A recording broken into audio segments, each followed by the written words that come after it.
Hey guys, tonight we've got a great show planned for you. In fact, kind of a little bit of a break from all of the war and the pestilence and plague. Well, maybe not really. I don't know. I mean, you got to talk about that, right? But no, tonight we're doing a show called The Night of the Serpent Ropes. And it's kind of a story relating to what's going on. There's a number of sightings that have been happening lately. People are seeing these columns of light or fire. They're seeing pillars of fire in the sky. Some say it looks like a light slit or the eye of Sauron, or and it's just I've seen some of these. There was one that was seen over Texas, a couple seen over Henderson, Nevada, Utah. There was one over Utah, and several other places. Egypt. They saw one over Egypt too. And this reminds me of that story that came out of Ukraine with regard to the divine lightning and the what they may have saw was a laser coming out of a spaceship. I don't know what these things are really. The only thing is that I think they're fascinating because we read about them in the Bible. We read about them in a lot of places. But we're also in the middle of this huge sun CME attack where we've had 17 actually explosions on the sun that are heading our way. In fact, there's so many sunstorms that are coming our way that tonight, if you live in a northern latitude, maybe even farther south, like some people are saying, it's getting far down to Illinois maybe.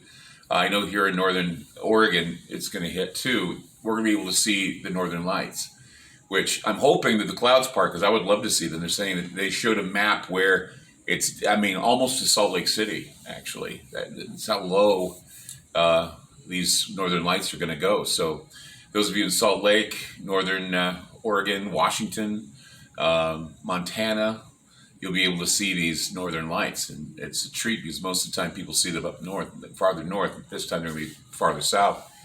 So something's going on in the sky. Something's going on with these, these divine lights or these pillars, these Elijah's vehicles, these Metatron whirlwinds or whatever you want to call them. So if you've seen one or if you want to report a sighting, I'd love to hear from you tonight. I really would, because I just want to, I want to find out if people are seeing them. But there was a news report out of Texas saying that people were seeing, they said, well, meteorologists were saying, well, it's just, reflections on ice crystals or something, but it wasn't cold there. And the one in Egypt, it was warm. It was warm weather where they saw the light. And Las Vegas, of course, Henderson, definitely warm. No clouds in the sky when they saw that coming down. So it's an interesting phenomenon. We're talking about that. We're talking about how in Antarctica, the temperature went up 90 degrees above normal, which caused a shelf to break off. It's now broken away from the continent, and it's got people worried because it may bring fresh water into the oceans, may even create sea levels to rise a bit. So that's something they're monitoring. Searing heat, bird die-offs, fish die-offs, all kinds of crazy things happening that are very apocalyptic sounding.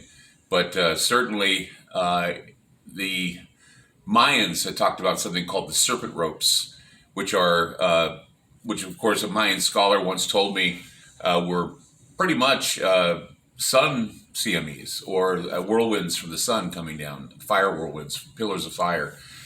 And so it's going to be, I think, a fascinating show to talk about this. Like I said, if you've seen these pillars of fire, these light beams, people may think they're DEWs. Maybe they are DEWs, direct energy weapons. Who knows? But I want to get down to the bottom of this tonight. So please join us tonight for Night of the Serpent Ropes. And we'd love to hear from you as well. Remember, you can join us tonight from 7 to 10 p.m. That's Monday through Friday. And you can also join us going to TalkStreamLive.com, listening there. A lot of radio stations across the country linked to TalkStream Live. And, of course, you can go to Aftermath.media, which are a little playground where you can go and have fun with other people and subscribe, because it helps the show, keeps us going, keeps the show going. And we really, really value your support, value your investment in us. We try our best to give you the best entertainment on the radio, on the internet, and everywhere. So please join us tonight for the great show that we have planned, and we'll see you then.